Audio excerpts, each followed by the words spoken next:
Yeah, so when I was in school, well, first of all, let's take a step back and talk about Drexel. Drexel actually is a 5-year program, or was a 5-year program for electrical engineering. With the second, third, and fourth years, they called it the sophomore, pre-junior, and junior years.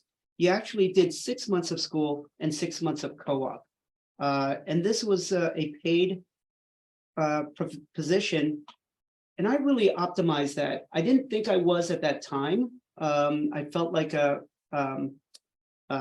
vagabond moving from one place to another. But as I reflect back, it was one of the best experiences I did, because I had 3 different companies that I worked for in each of those 3 years. They were all in different types of roles, all tied to electrical engineering.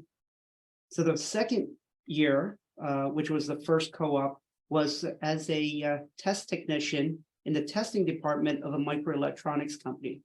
So that was very interesting, wearing the lab coats and using microscopes and looking at tiny microelectronic circuits and testing out for voltage ratios and things like that.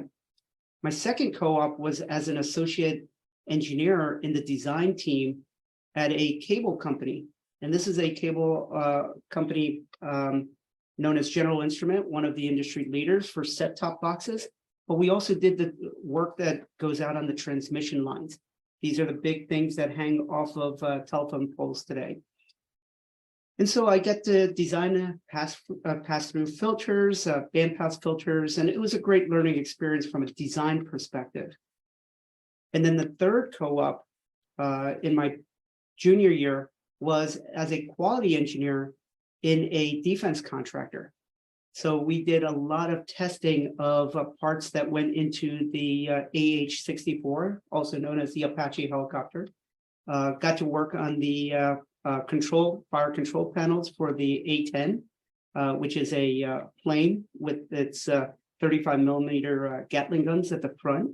So again, a great experience, but again, a different part of the industry and a very different part in terms of a role. So what I wanted to do at that time, I didn't know, right? But I did have the experience, and I did have the background and understanding of a vast part of the industry as it related to where electrical engineers were being hired at that point.